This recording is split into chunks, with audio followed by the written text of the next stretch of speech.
Hello दोस्तों, आप सभी लोग कैसे हैं। मैं आशा करता हूं कि आप सभी लोग मस्त होंगे।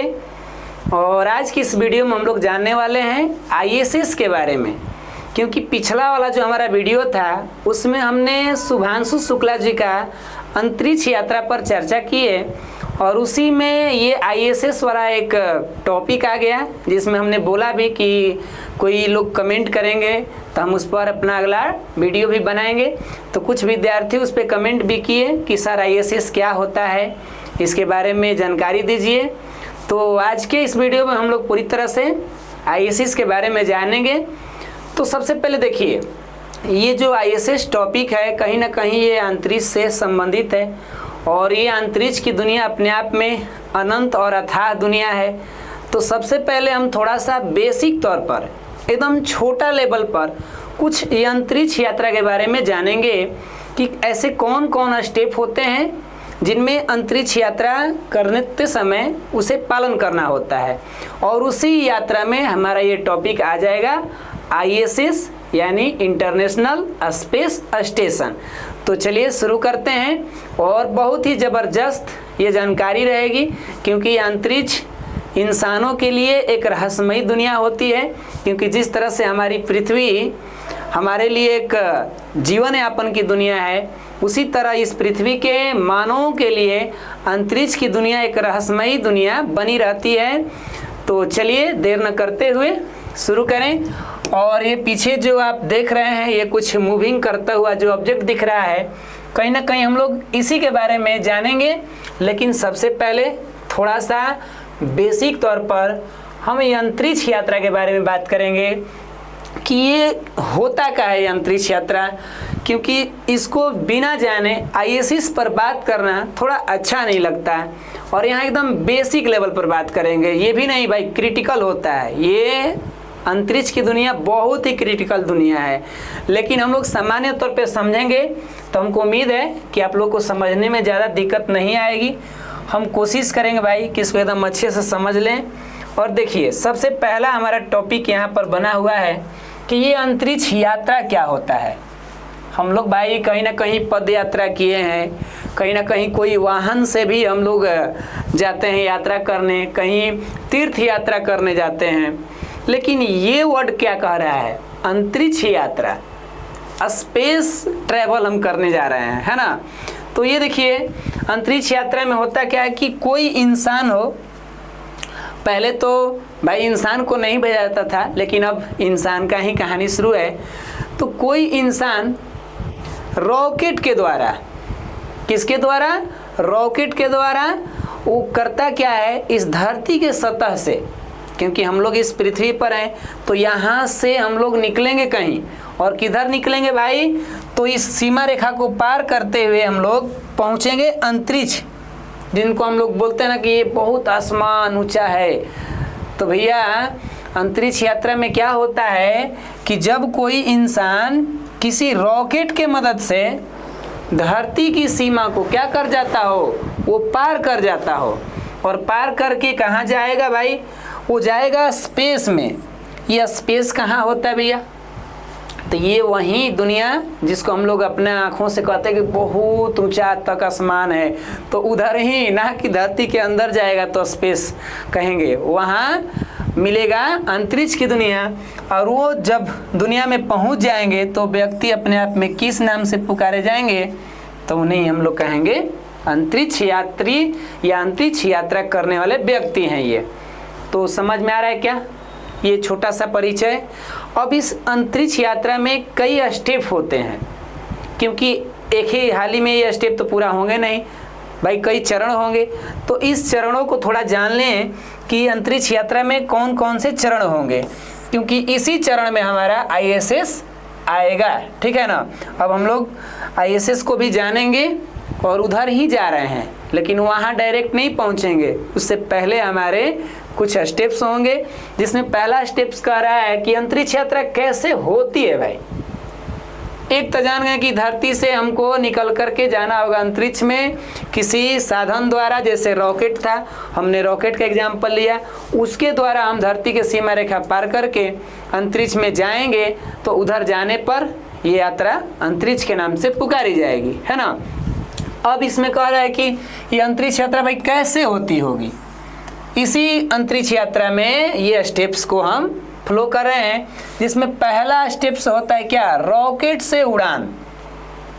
ये अंतरिक्ष यात्रा जो होती है उसमें कई स्टेप्स होते हैं, उसमें पहला स्टेप्स क्या है भैया, रॉकेट से उड़ने वाली कहानी।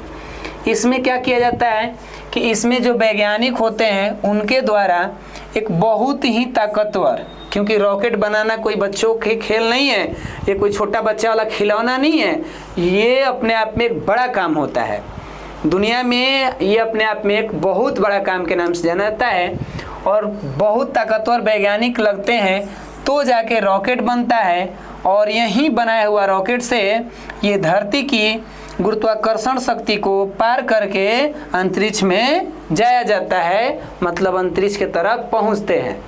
किसके द्वारा, रॉकेट द्वारा। क्योंकि भैया पृथ्वी किसी वस्तु को अपनी ओर खींचती है, तो इसके ताकत को पार करने के लिए एक रॉकेट बनाई जाती है जो कि बहुत अपना बड़े लेवल पर बनता है, और उसी में ये कहानी शुरू होती है यात्रा की, ठीक है ना। अब देखिए जो रॉकेट जाता है, यहाँ चित्र दिखाई गई है, रॉकेट जो जाता है यहाँ पर, ये रॉकेट का चित्र है, उसी के साथ ये देखिए कुछ उसी के ऊपर ऐसा कुछ लगा हुआ चीज़ दिख रहा है, और ये अलग है। हम लोग को बस ये लगता था कि ये टोटली को हम रॉकेट बोल रहे हैं, भाई साहब इसके ऊपर कुछ ऐसा लग रहा है कि ये छोटा सा जहाज टाइप के इसको उस पर बैठाया गया है, उसके पीठ के ऊपर, कि भैया तुम इसी पर चपक जाना और इसी के संगे संगे घूमने जाना। तो ये कोई अलग चीज़ है। अब ये आएगा दूसरा स्टेप के तरफ ना। पहला स्टेप जान गए अंतरिक्ष यात्रा कैसे होती है, तो ये कई चरणों के द्वारा होती है, जिसमें फर्स्ट स्टेप क्या है, रॉकेट से उड़ान भरना, जो अपने आप में बहुत ही क्रिटिकल कहानी होती है। इसी में कई बार लोग असफल हो जाते हैं, ये फेल हो जाते हैं, रॉकेट का लॉन्चिंग बोलते हैं हम लोग। तो पहले ज़माने में जब लोग ज़्यादा साइंस के बारे में नहीं जानते थे, तो कई बार यहाँ क्या करते थे, जाने के लिए लॉन्चिंग करते थे, है ना। अब देखिए अगला स्टेप्स की बात करें, जिसमें क्या कह रहे थे हम लोग, उस यान में बैठना, जिसके बारे में अभी हम बता रहे थे कि जब रॉकेट उड़ रहा है तो उसके ऊपर एक बैठा हुआ है ना भैया, वो भैया ये हैं, देखिए कुछ इस तरह से इनको अलग किया गया है वहाँ से। तो ये अपने आप में क्या है, एक अंतरिक्ष यान है, इसी के अंदर कोई व्यक्ति बैठेगा, ना कि रॉकेटवा में बैठेगा। भाई रॉकेट में तो ईंधन है, आग निकल रहा है, उसमें कहाँ बैठाइएगा, मार डालिएगा किसी को।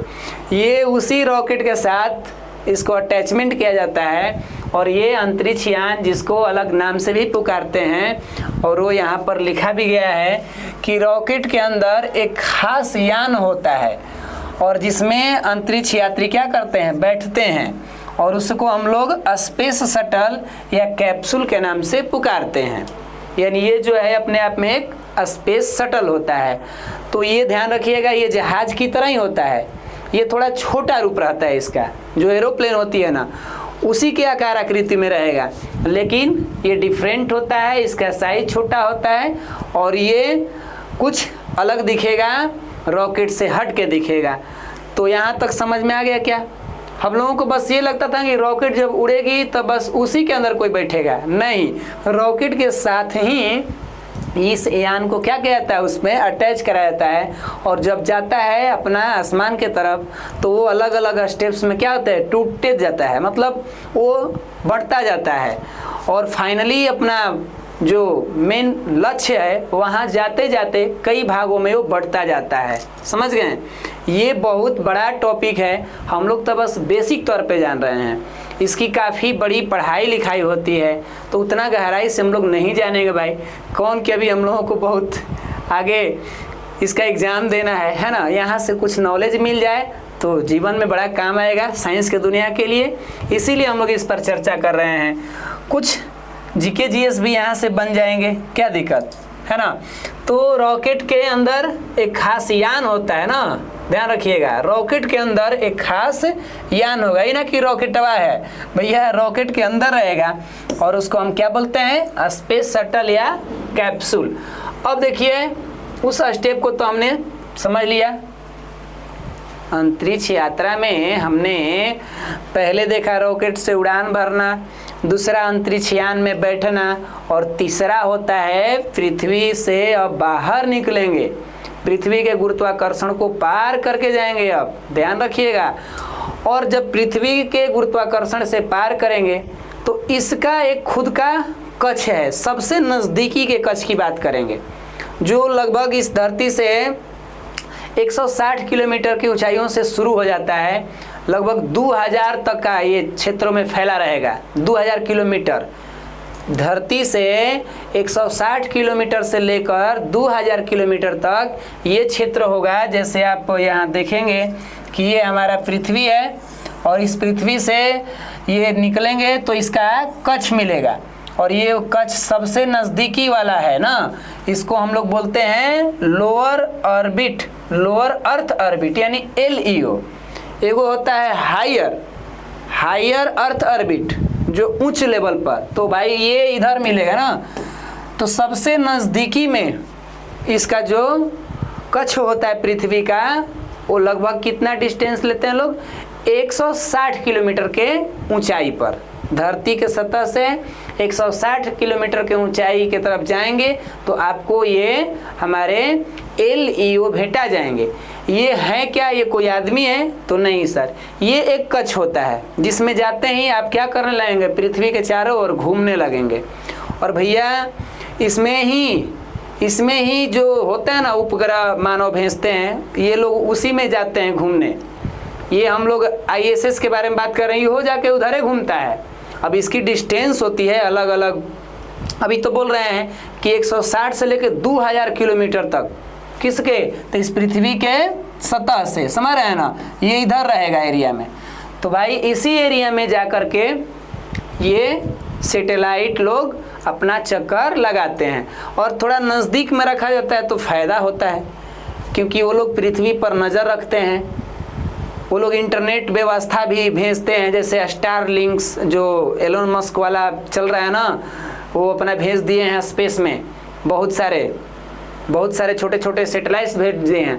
तो ध्यान रखिएगा कि ये अपना जब रॉकेट उड़ता हुआ जाएगा तो देखिए क्या कर रहा है कि रॉकेट उड़ते ही कुछ ही मिनटों में, क्योंकि भाई रॉकेट का स्पीड अपने आप में बहुत फास्ट होती है, और वह धरती से सैकड़ों किलोमीटर दूर लो अर्थ ऑर्बिट में पहुंच जाता है। जब रॉकेट उड़ता है तो उसकी स्पीड इतनी खतरनाक होती है कि कुछ ही मिनट में सैकड़ों किलोमीटर दूर जब जाएगा तो पृथ्वी के कौन ऑर्बिट में पहुंचेगा, LEO शॉर्टकट में ना, मतलब कि लो अर्थ ऑर्बिट। ये ऑर्बिट क्या होता है, तो ये वो जगह है कि जहां वस्तु जाएगी तुरंत पृथ्वी के चारों ओर चक्कर लगाना शुरू कर देगी। ये सबसे नज़दीक की बात है। अब वहां चक्कर लगाते ही इनको भेंट हो जाएगा अपने ISS से, क्योंकि यहीं पर वो स्टेप आ जाता है। क्योंकि भैया जब आप जा रहे हैं अंतरिक्ष की तरफ पहुंचे हैं तो उधर जाके क्या टाटा बाय बाय किसी को करने जाएंगे कि आप कहीं रुकेंगे भी। तो बहुत सारे लोग पहले क्या करते थे कि जा करके इसी में घूम के अपना चक्कर वक्कर लगा हुआ कि अपना पृथ्वी पर आ जाते थे। तो लोग कहते थे कि हाँ, राकेश शर्मा भारत के प्रथम व्यक्ति हैं जो अंतरिक्ष में गए थे। तो अंतरिक्ष में गए थे, इस बार ये शुभांशु शुक्ला जो हैं ये ISS पे पहुँचे हैं, मतलब कि ये कोई जगह था जहाँ पहुँचे, और राकेश शर्मा जी उस जगह पे नहीं पहुँचे। तो वो कहाँ थे, वो इन्हीं एरिया में चक्कर लगा के आराम से अपना पृथ्वी पर आए, ठीक है ना। तो अब ये अंतरिक्ष यात्री लोग जाते हैं तो ये लोग अगर काफ़ी इनको देश सहयोग करके भेजा है किसी मकसद से, तो ये लोग रुकेंगे उस जगह पर, जो जगह का नाम है ISS। वो जगह कहाँ रहता है भाई, तो यहीं LEO में मौजूद रहेगा, मतलब लो अर्थ ऑर्बिट में। जैसे आप देख रहे हैं यहाँ पर कुछ एक चित्र दिखाया गया है, देखने में बड़ी छोटा दिख रहा है, लेकिन आइए अब शुरू करते हैं किनके बारे में, ISS के बारे में। आ गए ना इसी स्टेप में, आया कि नहीं आया। अंतरिक्ष यात्रा में सबसे पहले हम लोग क्या देखें कि भाई अंतरिक्ष यात्रा क्या होती है, तो उसका एक परिभाषा बनाएं। अंतरिक्ष यात्रा कैसे होती है, तो कई स्टेप्स में होती हैं, जिसमें पहला रॉकेट के उड़ान था, फिर हम लोग देखे कि अंतरिक्ष में जाने के लिए एक यान में बैठना पड़ता है, साथ में धरती के गुरुत्वाकर्षण को पार करना होता है, फिर वो धरती के कक्ष होते हैं वहाँ पहुँचना होता है, जो पृथ्वी से 160 किलोमीटर से वो कक्ष शुरू हो जाता है और 2000 किलोमीटर तक फैला रहता है। ये तमाम जानकारियाँ हम लोग जान गए। क्लियर ना? अब उसी यात्रा में एक जगह होता है ठहरने का, रुकने का, नाश्ता पानी करने का, हम लोग जैसे आदमी को नहीं, वो अंतरिक्ष यात्री के लिए तो वो जगह है जिसका नाम है ISS। क्या नाम है उसका भैया? ISS नाम है। तो अब थोड़ा सा इसी की कहानी शुरू होगी, क्योंकि मुख्य तौर पे हमारा जो वीडियो था इसी के लिए था, लेकिन आप लोग कहेंगे कि सर इसको बताने के लिए आप वो सब पीछे क्या कर रहे थे, क्यों हम लोगों का समय आप ले रहे हैं, तो वो सब का भी नॉलेज रहेगा तो ये बात अच्छे से समझ में आएगी। आप समय अपना बर्बाद नहीं कर रहे हैं ना। ये क्या है ISS? तो यह एक बहुत बड़ी प्रयोगशाला है। क्या सर, हमने तो सुना था कि धरती पे लैब बनते हैं, आसमानों में भी लैब होते हैं। तो जी प्रभु, आसमान में भी लैब होते हैं, और ये लैब कुछ हमारे धरती से लैब वाले से हट के है। ये अपने आप में मानव निर्मित लैब, इसे हम उपग्रह भी कह सकते हैं, या इसे कितना बड़ा जगह जहाँ खोज करने के लिए लोग जाएं, और वो भी साधारण लोग नहीं, अंतरिक्ष लोग, वैज्ञानिक लोग जाएं। तो देखिए ये क्या है भाई, ये अपने आप में एक बड़ी प्रयोगशाला है जो धरती से लगभग 400 किलोमीटर ऊपर अंतरिक्ष में तैरती रहती है। वाह, क्या जादू है। हम लोग के ज़मीन पर का लैब तो एकदम बड़ा बिल्डिंग में बनता है, एक जगह पे स्थिर दिखता है, लेकिन अंतरिक्ष वाला लैब ये तो कहता कि हम तैर रहे हैं, पानी में नहीं, वो अंतरिक्ष में तैर रहे हैं। हमने जब इस वीडियो को स्टार्ट किया तो पीछे हमारा जो तैर रहा था ना, वही था ISS, बिल्कुल। तो ये आप चित्र में देख भी सकते हैं, देखने से तो इतना छोटा दिख रहा है कि हम लोग को लग रहा है कि वाह, इसको तो हम लोग हाथ में उठा लेंगे, लेकिन भैया इतना बड़ा है कि हम लोग जब इसके बारे में सुनेंगे तो कहें कि वाह, इतना बड़ा होता है। तो इसका पूरा नाम तो जान ही गया ना, इंटरनेशनल स्पेस स्टेशन, अंतर्राष्ट्रीय अंतरिक्ष स्टेशन होता है। तो आपसे कोई पूछे कि ISS क्या है, आप सिंपल भाषा में कह दें कि ये आसमान में बनाया गया एक लैब है, या बनाया गया मानव द्वारा एक उपग्रह है, जो पृथ्वी से 400 किलोमीटर ऊपर इसके लोअर अर्थ ऑर्बिट में चारों ओर चक्कर लगा रहा है, और बड़ी स्पीड से घूमता है भाई। ये जो LEO में स्पीड होता है घूमने का, ये बहुत ज़्यादा होता है, इतना ज़्यादा होता है कि कम से कम 90 मिनट में पूरे पृथ्वी को चारों ओर घूम जाएगा। 90 मिनट में पूरा पृथ्वी के चारों ओर। हाँ, स्पीड इसकी बहुत ज़्यादा होती है, और कितनी होती है वो भी बता रहे हैं। तो यहाँ तक हमें लग रहा है कि आप समझ गए होंगे कि ये भैया कहाँ हैं, है ना। अब चलते हैं इनकी अगली जानकारी की ओर कि इनकी क्या विशेषता है, और ये दिखता कैसा है, देखने से कैसा लगता होगा। भूत की तरह तो नहीं दिखता होगा, कुछ एलियन जैसा तो नहीं दिखता होगा। तो ये ऊपर कुछ ऐसे दिख रहा है, आप देख रहे हैं ना, हमें एक साइंटिस्ट होंगे या कोई भैया होंगे, ये अपना कुछ इसमें काम कर रहे हैं। इसमें 0 ग्रेविटी होती है।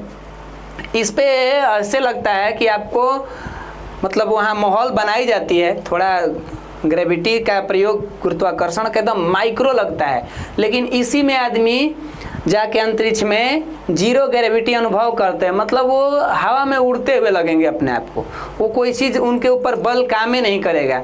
जैसे आप यूँ समझिए कि कागज़ के टुकड़ा को हम लोग आसमान में छोड़ दे, तो वो जैसे मन वैसे अपना इधर उधर, उस पर कोई बल जैसा लगता है काम ही नहीं कर रहा है। तो ठीक ऐसे ही ये भैया इसी में कागज़ के टुकड़ा की तरह इधर उधर उड़ते रहेंगे हम लोग।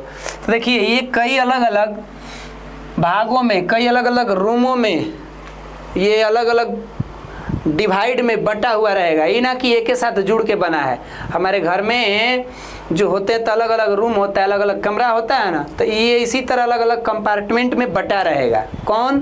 तो ये हमारा ISS, और ये सोलर पैनलों से मिलकर बना रहेगा। पीछे हमने जो चित्र देखा वो बहुत सारे उसमें सोलर पैनल लगे रहते हैं, क्योंकि वो सूर्य से ऊर्जा लेकर के इसके अंदर अपना क्या करेंगे, भेजेंगे और अंदर के काम अपना जारी रहेगा। क्योंकि इसमें इलेक्ट्रिक कहाँ से लाएंगे, धरती से तार तो नहीं ले जाएंगे, बैटरी बड़ा बड़ा टांग के तो नहीं ले जाएंगे। अब बैटरी ले जाएंगे तो बैकअप कहाँ से आएगा भाई, इन्वर्टर कहाँ से ले जाएंगे। ऐसा नहीं ना कि पोल बिछा दिए ले जाओ पोल से तार खींच के, नहीं। तो ये बहुत सारे सोलर पैनल इस पे लगे होते हैं, जिससे सूर्य के प्रकाश जाएगा और वहाँ से एनर्जी हमें मिल जाएगा। तो इस तरीक़ा से, और इसमें ये कह रहा है कि लैब्स भी रहते हैं, रहने के लिए केबिन, टॉयलेट भी रहता है, जिम भी रहता है, खाने के लिए जगह भी होती है भाई।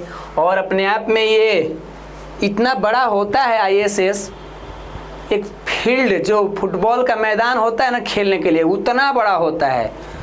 अरे बाप रे सर, इतना बड़ा होता है। हम लोग को तो ये पता था कि छोटी को होता होगा, बबुआ बच वाले का।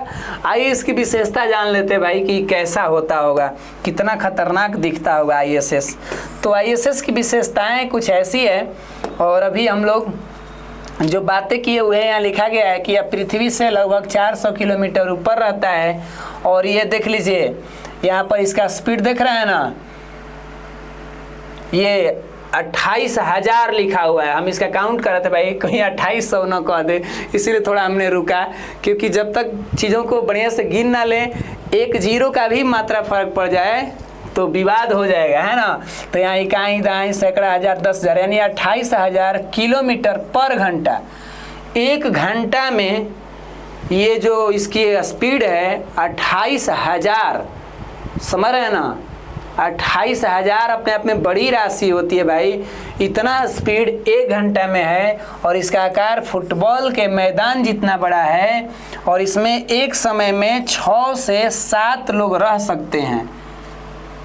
एक समय में इसके अंदर जो क्रू मेंबर, जो जैसे जहाज़ों में होता है ना, उस तरह से ये ऐसा रहने का व्यवस्था है कि 6 से 7 आदमी वहाँ जाके बैठ जाएंगे। कहेंगे सर फुटबॉल इतना बड़ा है तो 6 से 7 आदमी क्यों? भैया अलग अलग बोले हैं ना, कंपार्टमेंट में बटा रहता है। किसी में अलग काम होता है, किसी में अलग रिसर्च के लिए होता है, कहीं रहने के लिए होता है। एक ही में सब कुछ थोड़े होता है। देख रहे ना, जिम भी है, खाने के भी जगह है, तो सब कुछ मिला जुला के एक बड़ा एरिया बन जाता है। और इसका जब बड़ा एरिया को मिलाया जाएगा तब जाके एक फुटबॉल के मैदान की तरह होगा। ये ना कि ऐसे ही एकदम, हाँ, धरती पर जैसे मैदान फील्ड होता है वैसा होता है भैया। ये अलग अलग आप नहीं देख रहे हैं, ये सौर पैनल दिख रहा है कुल ना इसमें, और इसमें आप देखेंगे ये कितना कैसे बटा हुआ है इस तरीक़ा से। तो सारा चीज़ मिलाकर ना क्षेत्रफल बनाया जाएगा। ऐसा थोड़े कि उसका छोटी वही जगह के क्षेत्रफल है भाई। कई गो लंबाई चौड़ाई कैसे कैसे बंटा है, कुल मिलाएंगे, जोड़ घटाव करेंगे तो जाके ना उतना बड़ा बनेगा। आपको भक मत मार दे कि सर इतना बड़ा है, फुटबॉल के मैदान इतना है, तनिए लोग कैसे रहेंगे। भाई साहब उसमें रहना बड़ी मुश्किल का काम होता है। वो घर द्वार नहीं है। पहली बार जो लोग जाते हैं ना, उनको चक्कर आने लगता है, सिर दर्द होने लगता है, शरीर में उनका कमजोरी महसूस होने लगता है। तो भैया ये फर्स्ट यात्रा जिनकी होती होगी उनके लिए। अब तो धीरे धीरे ऐसी दुनिया हो गई है, अब ऐसा दुनिया हो क्या गई है, अभी भी बहुत से लोग निजी तौर पे अंतरिक्ष यात्रा करने जा रहे हैं, टूर के रूप में भी जा रहे हैं। ऐसी ऐसी कंपनियां हैं, जैसे अभी अमेजन का कंपनी है, तो वो जेफ बेजोस, उनका एक ऐसा कंपनी है जो अंतरिक्ष में लोगों को टूर घुमाने ले जाने के लिए काम करती है। सोचिए, हम लोग को टूर घुमाने के लिए लोग धरती पर कहीं एक जगह से दूसरे जगह ले जाते हैं, और वो लोग ऐसा कंपनियां बनाया है कि निजी व्यक्ति पैसा दे करके अंतरिक्ष यात्रा करने चला जाएगा, घूम फिर के आ जाएगा। तो वाह, क्या मज़ा आएगा, है कि नहीं। हम लोग भी एक अपना ऐसा लक्ष्य तय करें क्या, हम लोग भी ऐसा एक ख्वाब देख लें। क्या पता एक दिन हम लोग का ये भी ख्वाब पूरा हो जाए। तो ढेर लोग भाई डरे जैबो नहीं करेंगे, बड़ा डर लगता होगा उनको ना, तो मज़ा आएगा। देखिए तो, अरे डर कर क्या जीना, जब एक ना एक दिन मरना ही है, तो क्या जी। चलिए, तो ISS की विशेषताएं देख लिए, साथ में थोड़ा सा हम लोग ये देख लें कि ISS पर क्या काम होता होगा, काहे लोग इतना विवाद कर रहे हैं, क्या मतलब था इसका, है ना। तो देखिए ISS पर रिसर्च के लेकर ही मुख्य रूप से काम होता है। वहाँ रहते कौन होंगे, तो वैज्ञानिक रहते होंगे, कुछ अंतरिक्ष यात्री, कोई निजी व्यक्ति भी अपना जा सकते हैं जिनका पावर हो, ताकत हो, है ना, रुपयों का और पहचान का। तो देखिए इस पे हमारे शरीर पर कितनी सूक्ष्म मात्रा में ग्रेविटी काम करती है, उसका भी असर का जांच होता है। दवाइयों का टेस्टिंग की जाती है अंतरिक्ष में जा करके। देख रहे हैं कुछ ये हमारे साइंटिस्ट जी, चाहे साइंटिस्ट भैया कोई भी होंगे, अब देखने से तो ये लेडीज जैसा बुझा रही हैं, तो ये जो है अपना रिसर्च कर रही हैं उस स्टेशन में। और फसल उगाने का भी प्रयोग, शुभांशु शुक्ला जो गए हैं, शुभांशु शुक्ला भैया, वो लोग भी गए हैं तो कुछ इसी सब मकसद से गए हैं, रिसर्चे को लेकर। 14 दिन तक वहाँ रहने का वो लोग का क्या है, प्लानिंग है। फिर उधर से रिसर्च करके आएंगे तो पृथ्वी पर बड़ा नया नया जानकारी मिलेगा। साथ में ये ISS पे रह करके धरती का अवलोकन किया जाता है, वहाँ से यूनिवर्स का अन्य जो पिंड हैं, जो ग्रह हैं, उपग्रह हैं, उनकी भी जांच होती है। जैसे चंद्रमा भी है, तो हमारे चंद्रमा भी एक तरह से उपग्रह ही है, लेकिन वो प्राकृतिक है और धरती से काफ़ी दूर है। ये सब जो है ISS, ये भी उपग्रह ही एक तरह से मानिए, लेकिन मानव द्वारा बनाया गया है। किसके द्वारा बनाया गया है? मानव द्वारा। अब चंद्रमा है तो लगभग वो मान लीजिए 3,84,000 किलोमीटर दूर है ना, तो भाई वो ज़्यादा लंबा दूरी हो गया, है ना। ये क्या कर रहा है, धरती से लो 160 किलोमीटर से शुरू हो जाता है कहानी, 400 किलोमीटर पे तो हमारा ISS मौजूद है। तो इस तरीक़ा से ये बहुत अच्छा खासा जानकारी है कि वहाँ रहकर पृथ्वी और यूनिवर्स का अवलोकन करते हैं, ऑब्जर्वेशन करते हैं। तो ये तमाम जानकारियाँ तो इसमें भी बहुत सारा है। और एक बात कर दें जाते जाते कि इसको बनाया किसने, क्या ये कोई एक आदमी बनाया होगा? तो नहीं सर, इसको बनाने के लिए विभिन्न देश का सहयोग है, जिसमें से आप नाम अमेरिका का सुने होंगे, लेकिन देश, आखिर देश बना रहा है तो देश में कौन ऐसा व्यक्ति होगा?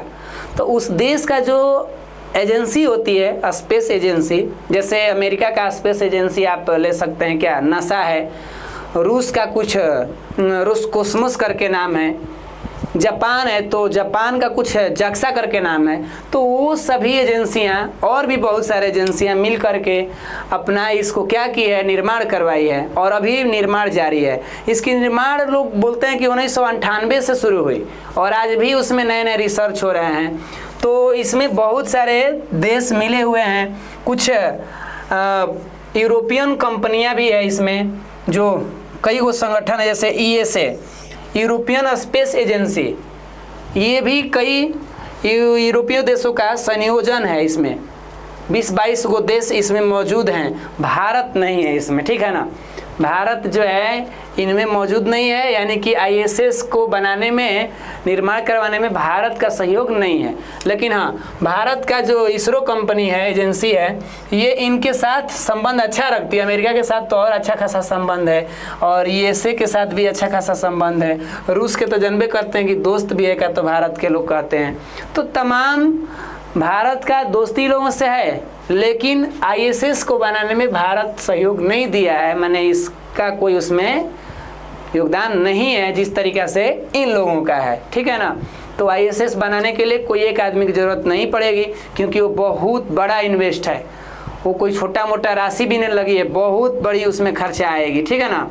तो इस तरीक़ा से ISS के बारे में हम लोग कुछ बेसिक जानकारी किए, और अंतरिक्ष यात्रा के बारे में भी कुछ बेसिक जानकारी किए, क्योंकि ये सारे जानकारियाँ एक बेसिक तौर पे है। अंतरिक्ष की दुनिया अपने आप में बहुत बड़ी दुनिया है, तो इसको हम पूरी तरह से डीपली नहीं पढ़ पाएंगे अभी।